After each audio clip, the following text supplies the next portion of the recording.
Fala aí, galera do canal Botafogo Digital, eu sou Carlos Albuquerque, começando por aqui a semana, segunda-feira, não só começando a semana, mas começando o segundo semestre, oficialmente dia 1º de julho. Galera, é aquele velho clichê, né? Esse ano tá voando, é sempre assim.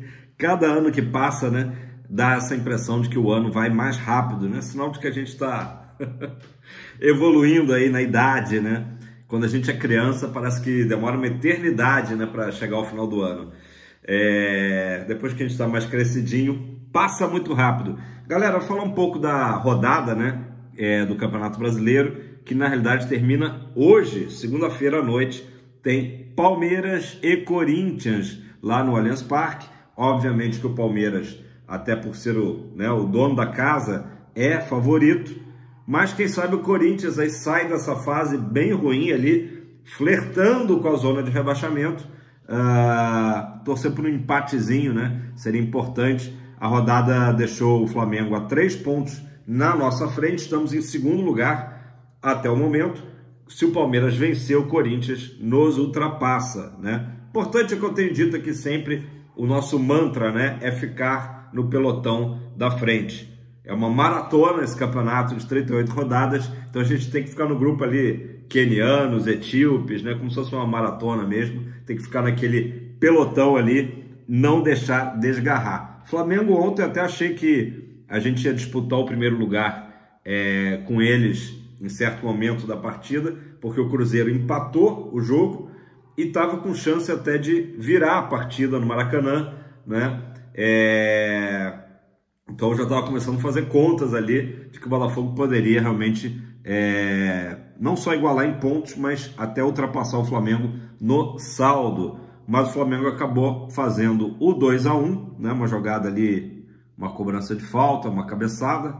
E depois ainda teve um pênalti que o Braulio marcou, bizarro, não sei se vocês assistiram, comenta aí embaixo. Sorte que o VAR, né, anulou o pênalti. Um pênalti que nunca na história seria marcado a favor do Botafogo. Né? Nunca, nunca, nunca. E a gente evita ficar falando muito de arbitragem, mas eu vi até o TF também fazendo um vídeo específico sobre todos os erros que já foram cometidos contra o Botafogo em apenas 13 rodadas, e realmente é de assustar, né?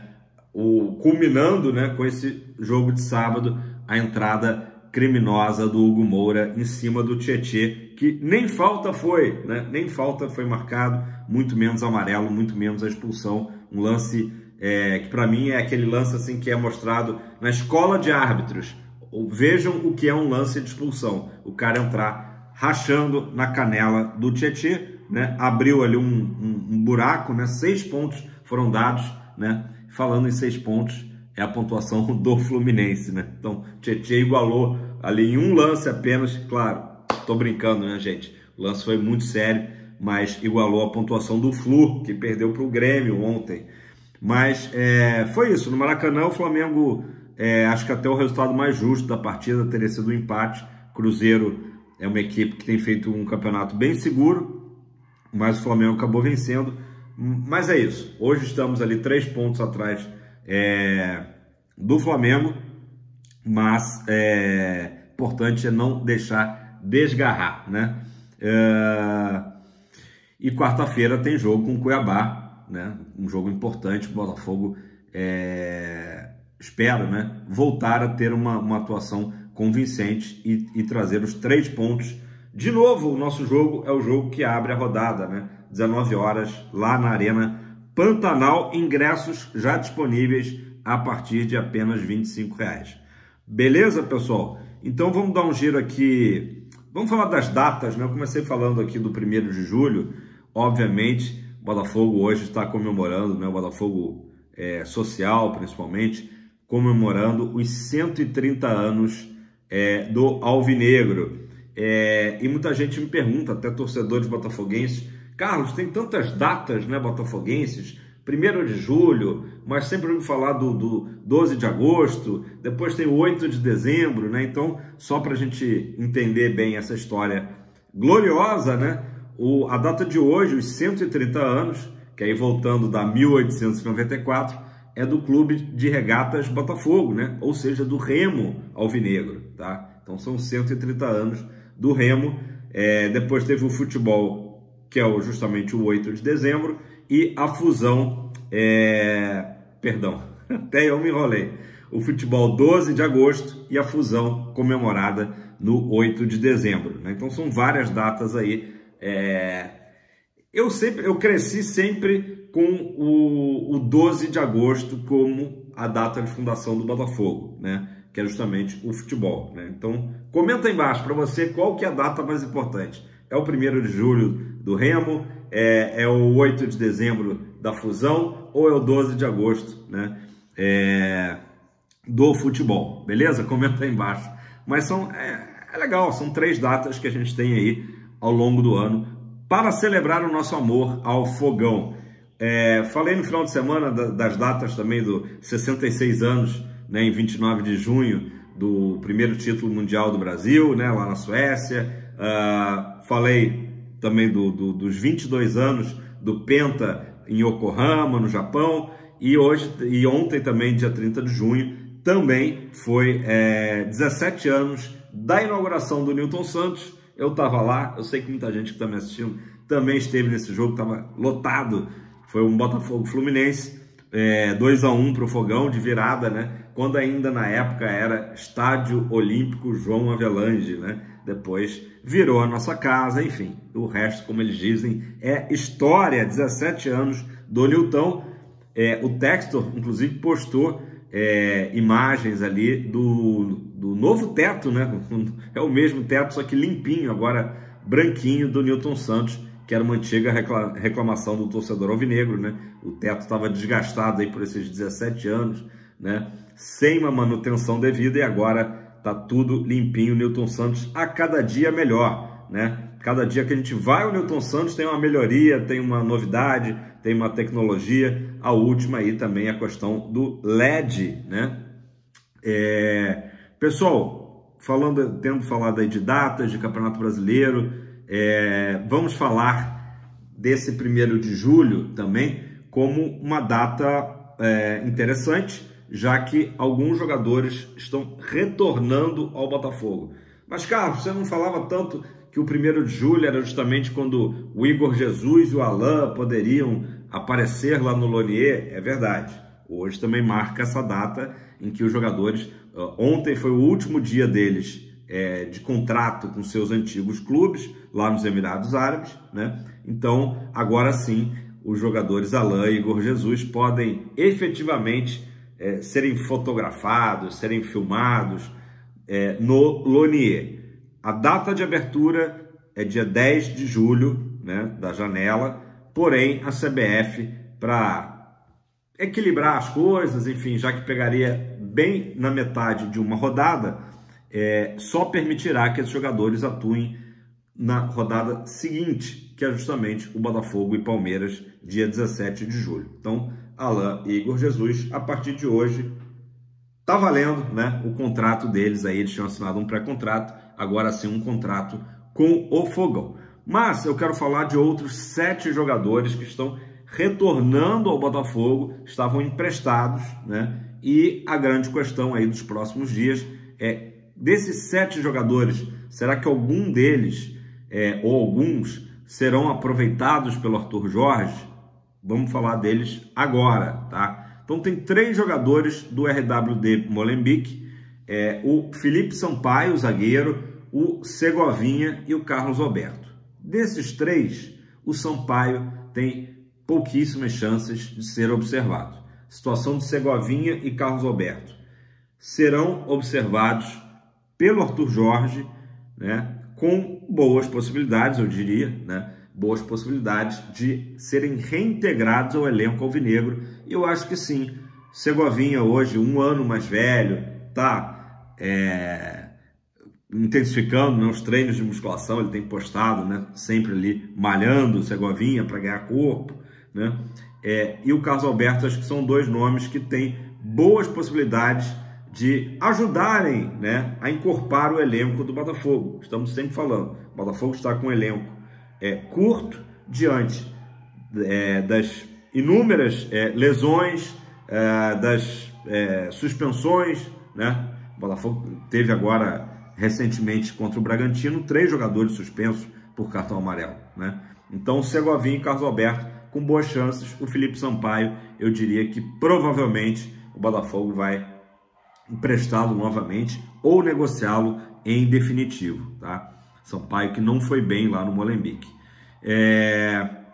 Então, só para a gente contextualizar, esses jogadores, a partir de hoje, passam a ter o contrato ativo, né? A terminologia é essa, com o Fogão. Quem também está de volta é o Gustavo Sauer. Gustavo Sauer. Muita gente tinha esquecido do Sauer, né? Ele foi para o futebol turco, lá para o Rizespor. E como que foi o Sauer lá na Turquia? Olha, os números, eu não acompanhei o Sauer, não vi nenhum jogo do Sauer, mas os números não são muito interessantes. Ele fez 34 jogos nesse período, com 1 gol e 1 assistência apenas, tá? O Sauer, que na época aí dos antigos treinadores do Botafogo, era um jogador até que, né, tinha várias oportunidades no time titular, e agora também eu acredito que ele entre aí nesse bolo de jogadores que vai ser observado pelo Arthur Jorge e sua comissão e ver se fica ou se o Botafogo empresta novamente, beleza? Outros jogadores aí numa situação mais difícil de permanência, tá? O Lucas Mezenga, que estava lá em Portugal, no Tondela de Portugal, fez 14 jogos na equipe lusitana, na 2ª divisão, tá? E quem estava também em Portugal era o Vinícius Lopes, né? Atacante, falei dele alguns dias atrás aqui.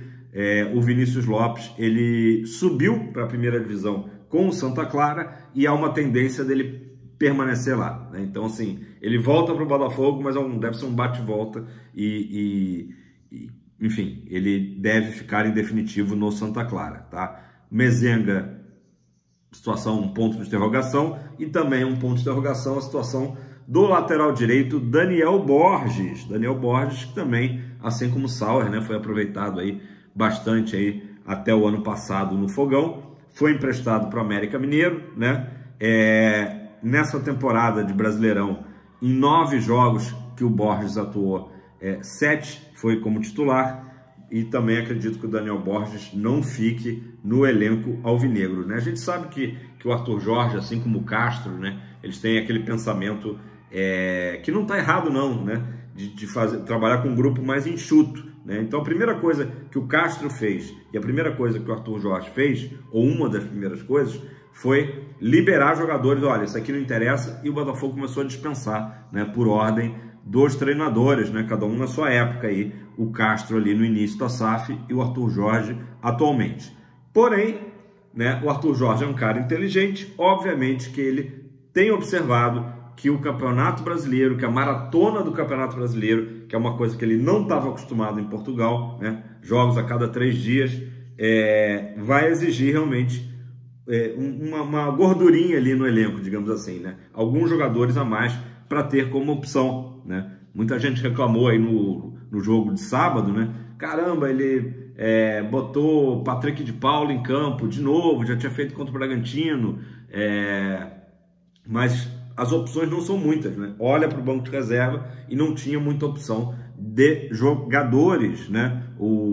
Já tinha testado também o Diego Hernandes, e o Diego Hernandes, cada vez que entra, a gente não sabe, não, agora vai, aí não joga tão bem, né? Não é uma boa opção. Já tinha testado o Yarley também, Yarley é a mesma coisa, é um garoto novo que ainda não está, né, na sua plenitude, né, na carreira. O Fabiano também. Então, assim, o Arthur Jorge começa a olhar para o banco, nesse momento pelo menos, e não vê tantas opções. Por isso que eu acho que Carlos Alberto e Segovinha, desses 7 jogadores aí, saem na frente como possibilidades, tá? Não estou cravando, mas possibilidades de ficar no elenco alvinegro.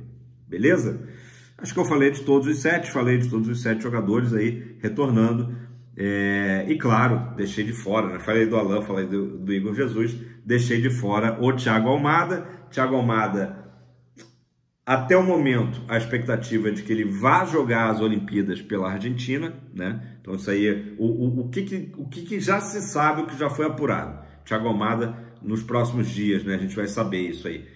Vem ao Brasil, é apresentado no Botafogo, se integra com os jogadores do Fogão e depois viaja até Paris para jogar os Jogos Olímpicos, que começam no final do mês de julho, né? Oficialmente a data de abertura é 26 de julho. Agora eu não lembro bem se o futebol começa 1 ou 2 dias antes. Uma data importante para a gente ter em mente. O dia 10 de agosto, uma sexta-feira, é a final das Olimpíadas. A gente sabe que a Argentina tem boas chances de estar nessa final, né? Como botafoguenses, vamos torcer para a Argentina, os hermanos, serem eliminados antes, né? Para termos o Almada antes dessa data, mas digamos que, na pior das hipóteses, a Argentina chegue à final no dia 10, uma sexta-feira. O Almada retornaria no final de semana para o Brasil, né? E já temos o jogo das oitavas da Libertadores no dia 14, né? Na quarta-feira, no Newton Santos contra o Palmeiras. Então aí, só para a gente ter essa ideia aí das datas, né? Pior das hipóteses é o Thiago Almada ficar lá em Paris até o dia 10 de agosto, né? 10, 11, enfim. Vamos falar também dos valores, né? Coloquei na thumb 137,4 milhões de reais, isso aí mais ou menos são 21 milhões de euros, que supera, né, a transação envolvendo o Luiz Henrique. Então o Botafogo hoje tem as duas maiores, isso mesmo, minha gente. Tá até difícil a gente, né, se acostumar, mas o Botafogo hoje tem as duas maiores contratações da história do futebol brasileiro, né? O Flamengo vem abaixo, né, com Gerson, Arrascaeta e Pedro, completando aí o top 5, mas as duas primeiras, para o desespero, né, dos haters, são do Fogão. Agora, esses valores, tá, que eu sei, vai ter gente falando, Carlos, não é o Botafogo, é Igor Holden. Hoje é o Botafogo, né? O Thiago Almada está vindo para o Botafogo, futuramente o caminho dele será o Lyon, né? Um jornal local lá de Atlanta comentou o seguinte, só um histórico. O Atlanta United contrata o Thiago Almada em 2022, tá, por 16 milhões de dólares, beleza? Agora a transação fica na casa ali dos 21 milhões de dólares, euros, né? Mas com bônus de 4 milhões, tá? Segundo o jornal de Atlanta. E ainda tem um valor potencial ainda total que pode chegar a 30 milhões. Então realmente é muita grana, muita grana. E o que eu acabei de falar, será que o Thiago Almada fica até o final do ano? A princípio seria realmente até o final do ano. Há a possibilidade dele jogar mais um semestre, o primeiro semestre de 2025, existe essa possibilidade, mas no momento é mais ou menos como a situação do Luiz Henrique, né? Uma coisa de cada vez.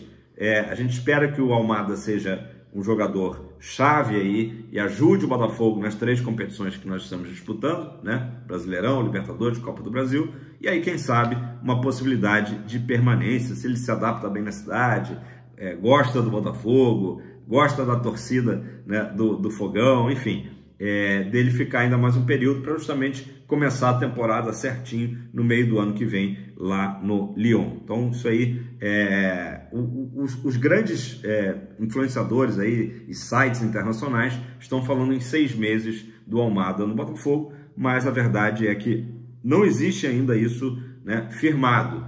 Tudo vai depender, né, enfim, do que vai rolar em campo e dessa sintonia. E quem sabe o Almada chega e ele próprio deseja ficar aí mais um tempinho no Botafogo. Tudo é possível. Beleza, pessoal? Vai dar 19 minutos. Uma ótima semana para todos vocês. Quem chegou aqui? A Maia? Vamos nos despedir aqui juntos. Friozinho no Rio de Janeiro. Aliás, frio acho que em boa parte, né, do Brasil, né? Final de semana as temperaturas baixaram, tá na hora, né? Julho. E é isso aí, dá um tchau aí pra galera. Valeu, pessoal, não esquece de deixar o like, comentar aí embaixo, né?